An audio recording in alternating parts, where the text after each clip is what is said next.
ama urudi kwa ofisi yako.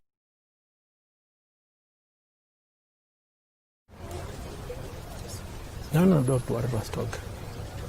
We're good. Where's Bernard? No. Sababu nasikia hapa hakuna two-third gender parity. Tutawafanyia tu.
Where is our camera? Where is our camera? Okay.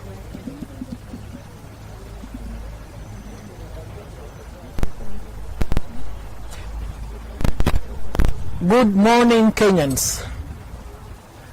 We are here to deliver good news to Kenyans and to deliver bad news to the leaders of Kenya, because this is an exercise that we must undertake for Kenya to grow and flourish as a constitutional democracy. With me here is the advisory given by the Chief Justice of the Republic of Kenya, Honorable Justice David Kenani Maraga, to the President of the Republic of Kenya, His Excellency Uhuru Muigai Kenyatta, to dissolve Parliament. It is on that backdrop that we have gathered here to chart the way forward, because there is a possibility of the rule of law being subverted further by those, the people of Kenya, elected into office. This is our statement. It reads, Parliament is unlawful and shall not conduct business beyond the 12th of October 2020. Kenyans, there is need here and now to assert the legal position with finality on what must be done following the advice by the Chief Justice of the Republic of Kenya to the President of the Republic of Kenya to dissolve Parliament. The urgency and finality is necessitated by an emerging and fast developing trend by certain individuals and institutions to belittle, berate, and castigate the Chief Justice for having advised the dissolution of Parliament as mandated by the Constitution of Kenya. Key amongst the individuals propagating the false erroneous narrative is the Speaker of the National Assembly, Honorable Justin Muturi, who unfortunately is an advocate and ought to have handled the matter with wisdom and leadership. Muturi is on record stating falsely and deceitfully that the advisory given by the Chief Justice is unconstitutional and premature. He further stated that there should be no anxiety on the dissolution of Parliament for the reason that the Parliamentary Service Commission will move to court and have the matter resolved lawfully. This statement by Muturi, which is self-assured, may be interpreted to mean that the Chief Justice acted unlawfully, and further that those on whose behalf Muturi speaks have secured a judge who is prepared to overlook the express provision of Article 2, Sub-Article 3 on the supremacy of the Constitution. For clarity, this is what the Constitution provides. The validity or legality of this Constitution is not subject to challenge by or before any court or other state organ. Kenyans, the positions taken by those opposed to the advisory by the Chief Justice is what the Court of Appeal held on the 5th of April 2019 to be, and I quote, precisely the kind of conduct that the people of Kenya wanted to avoid by writing the dissolution clause into the Constitution under Article 261. Under Article 261, sub-Article 7 of the Constitution of Kenya, the people of Kenya express their will as follows. If Parliament fails to enact legislation in accordance with an order under Clause 6B, the Chief Justice shall advise the President to dissolve Parliament, and the President shall dissolve Parliament.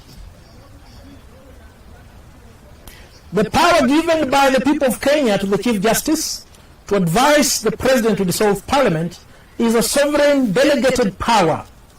In advising the President, the Chief Justice speaks on behalf of the people of Kenya and not as a judge.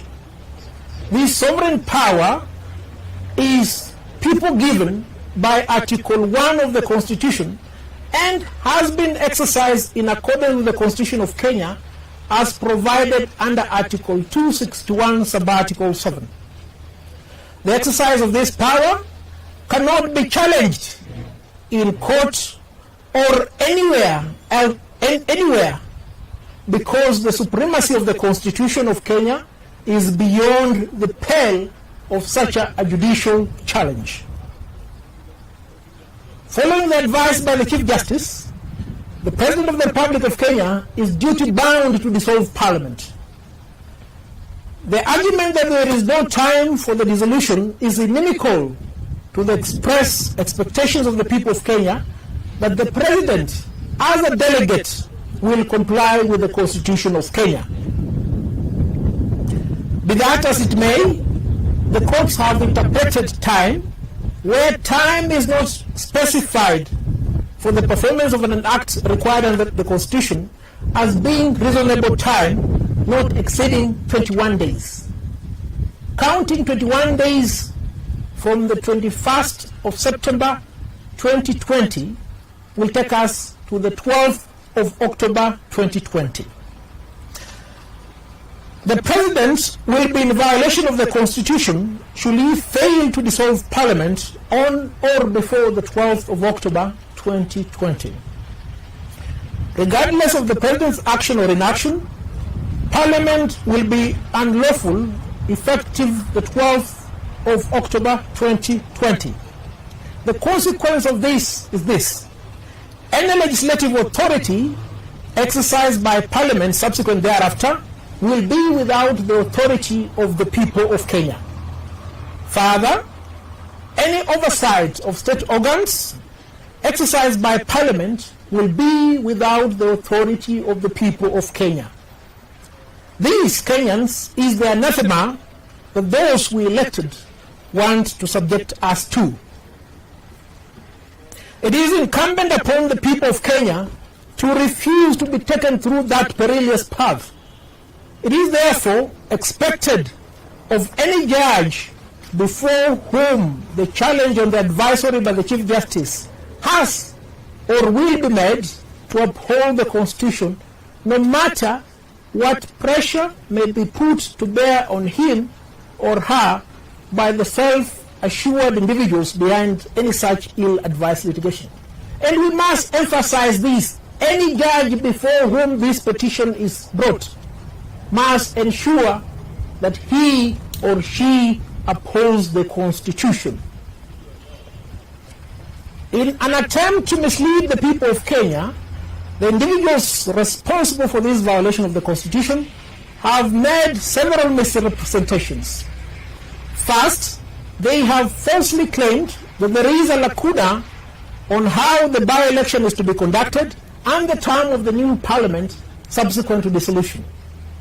Secondly, they have misled the people of Kenya to think that the term of the President of the Republic of Kenya, and this is important, governors and members of county assemblies, is affected by the dissolution, thereby bringing the entire business operations to a halt.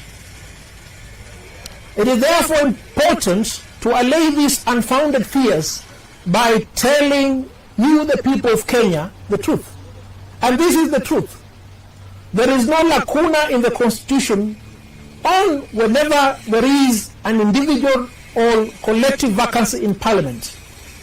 In this particular case, as is in any other where there is a vacancy in Parliament, a by-election is to be held within 90 days of dissolution of Parliament, as provided for under Article 101 sub-Article 4, paragraph B of the Constitution of Kenya.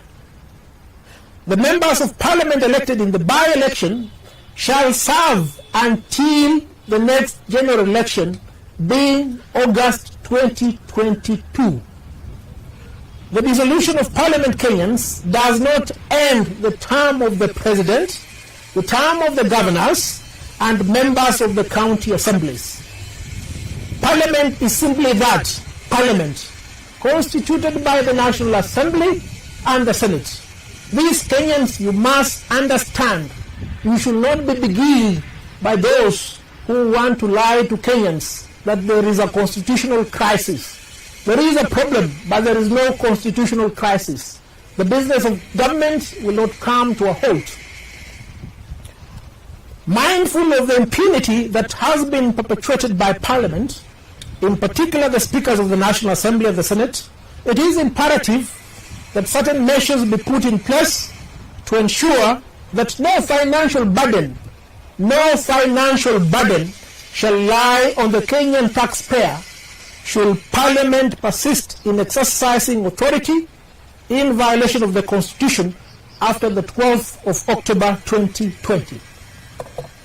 To this end, we have this morning written to the Cabinet Secretary in charge of National Treasury and Planning to seize the remittance of salaries and allowances to members of the National Assembly and senators of the 12th Parliament with effect from the 12th of October 2020. They shall not get a salary. Man shall not eat where he has not labored. Further, we have written to the Cabinet Secretary, Ministry of Interior and Coordination of National Security, as well as the Inspector General of the National Police, to withdraw all police officers designated to guard these who will be former parliamentarians, be it in Nairobi or in their constituencies. We have also asked the Parliamentary Service Commission to ensure that the two houses of Parliament are closed to members of the National Assembly and the Senate effective the 12th of October, because these individuals will no longer have the authority of the people of Kenya to hold themselves out as parliamentarians.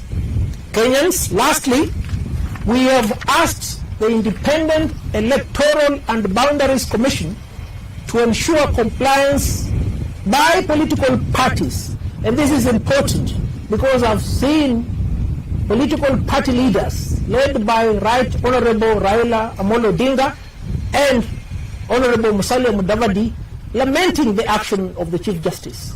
They are the cause of this problem, Kenyans. They must be called out. And this is what the IBC is required to do.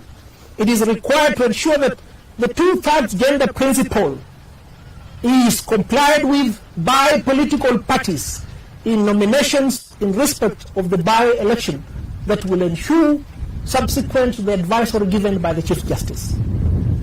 This request, hence, is made based upon the clear provisions of Article 81B of the Constitution and the judgment of the High Court made in the case of Katiba Institute versus the IBC, which judgment directed that there must be compliance with the two-thirds gender rule in any election to be conducted subsequent to the date of delivery of that decision. Kenyans, in the intervening period, we will write to the United Nations, and Kenya is a member state of the United Nations. We will write to the World Bank and the International Monetary Fund, and Kenya receives a lot of donations, funds and loans from these institutions. We will write to the European Union, we will write to the African Union, the East African Community, other international and regional agencies, and Kenya's development partners, not to transact business with the government of the Republic of Kenya, where such a business requires parliamentary approval and oversight. This is a grave matter, but it must be undertaken here and now for there to be adherence to the rule of law and constitutionalism.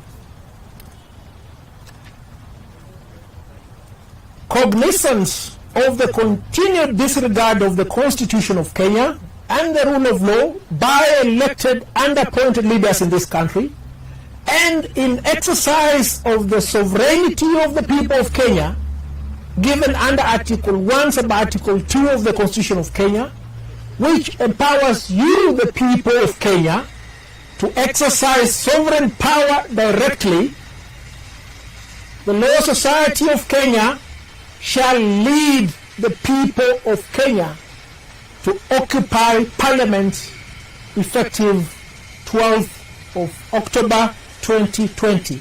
Until a by-election is held, should the people's elected representatives in the 12th Parliament persist in impunity. Kenyans, this is the course that we must take here and now, because if we don't do that, our generation will be held accountable for the grave violations of the Constitution by our delegates. Thank you.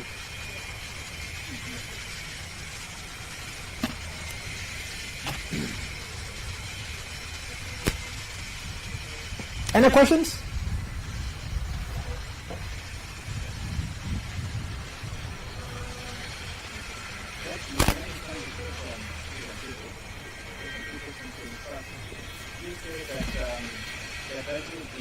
Sam, move a little bit closer.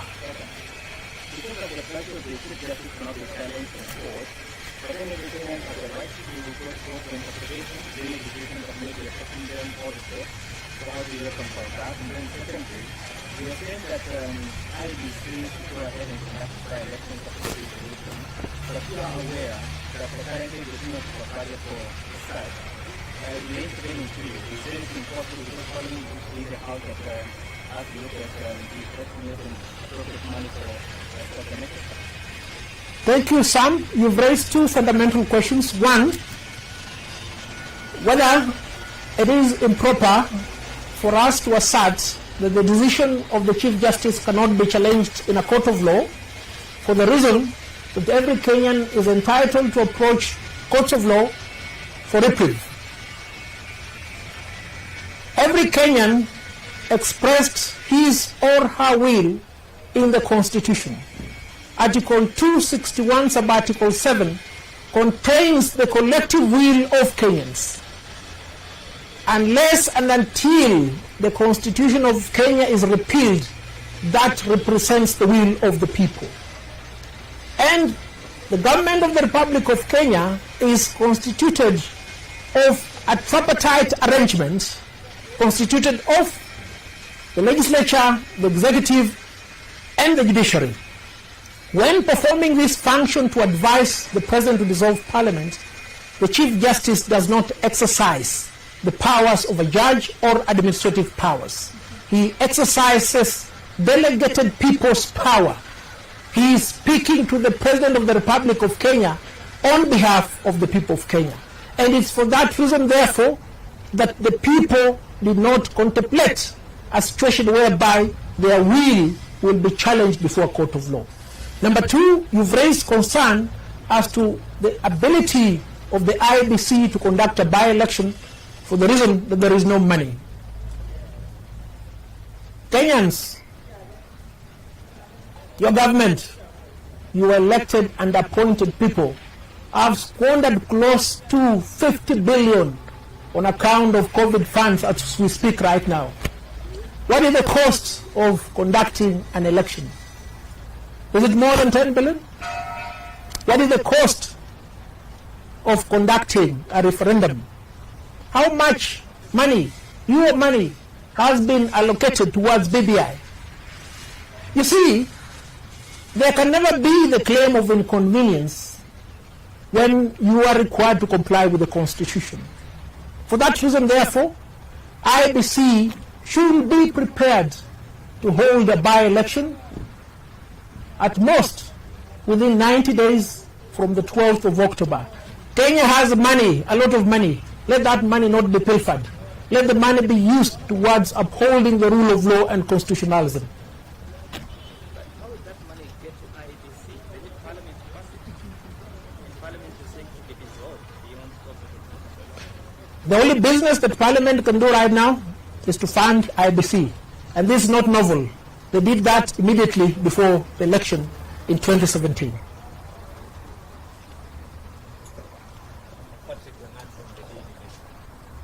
Parliament has made two arguments in the proposal advisory. One of them is that the court order given by the Supreme Court in 2017 was not served in the 1/6.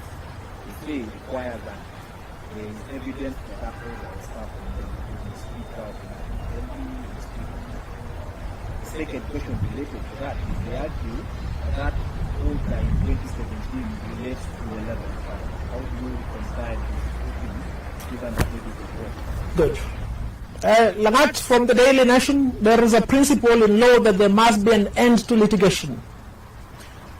Parliamentarians are the lawmakers. They are the ones who made this law. There were two cases that preceded the decision by the Chief Justice. The first case was decided by Honorable Lady Justice Mombi Ngugi, in which the National Assembly and the Senate, as well as the Attorney General, were parties. The second case was decided by Honorable Justice Mativo, again in which those three individuals were parties.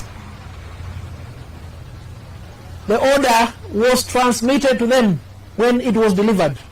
How else would they have wanted the order to be transmitted to them? By registered mail? But more importantly, the Chief Justice, upon receiving a petition from Margaret Toyle and David Sudi, did write to the speakers of the National Assembly and the Senate and asked them to explain what steps have been taken before he could act. The two speakers responded, and in fact they sought more time. They therefore have knowledge of the making of this order. I seem to have forgotten your last question. Could you repeat it? The 11th Parliament, the argument that the order Okay. Good. Parliament is parliament, just as government is government. We cannot say that we'll disregard all contracts that were entered into by the government under the leadership of President Mwai Kibaki, now that we have the leadership of President Uhuru Kenyatta. Parliament succeeds in perpetuity. Parliament has failed to comply. it is this parliament that is liable to be dissolved. That argument is unsustainable. In fact, the argument was raised before the Court of Appeal and it was dismissed by the Court of Appeal. This matter has reached its finality.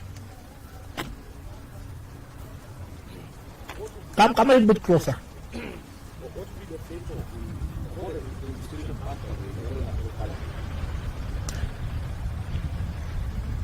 As we speak right now, Parliament is unconstitutional, but Parliament is yet to be dissolved. There is a time frame within which Parliament must be dissolved. That is 21 days from the 21st of September 2020. The 21 days lapse on the 12th of October 2020. Effective 12th October 2020, any laws that will be made by the National Assembly and the Senate will be null and void ab initio, because they will not have the propulsion, the sanction and support of the sovereign, the people of Kenya.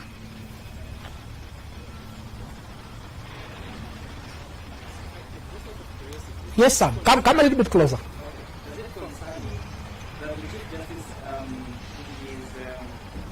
advisor to the President says that the speakers of the National Assembly and the Senate at some point complete the correspondence and so he stopped that engagement.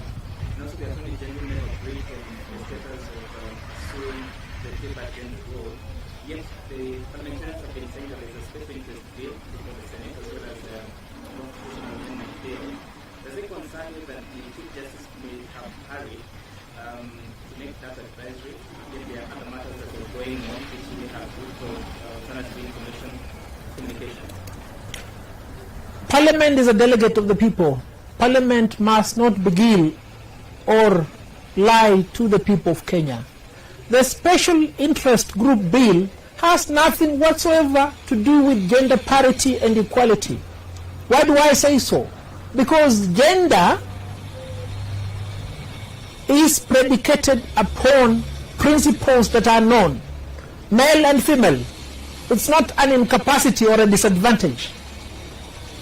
And to that end, both the Speaker of the National Assembly and the Senate have admitted their failure to comply. Why do I say so? Because two bills on two-third gender rule have been brought before the floor of the National Assembly, and they have failed because parliamentarians did not garner the required majority to pass the law.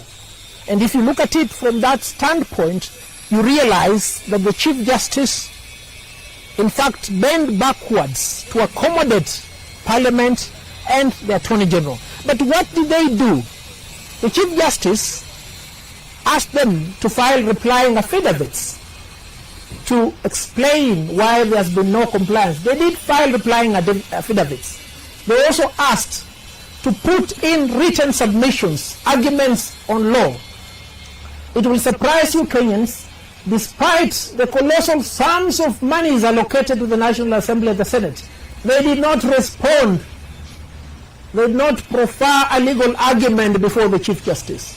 The only legal arguments that were before the Chief Justice were those put by the Law Society of Kenya. What about the Attorney General?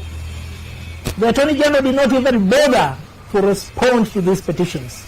Did not bother to write his submissions so that they can be considered. On what basis, therefore, will they be going to court? They have been given an opportunity to present their case. They did not present a case because they had no case. It cannot lie in their mouth right now to come and tell Kenyans that the Chief Justice has taken the country into a perilous path of turmoil.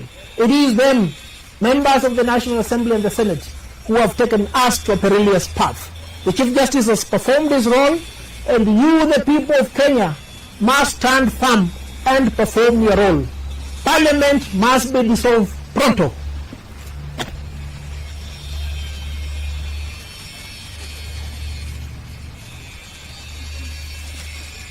Thank you, Kenyans. Perform your duty.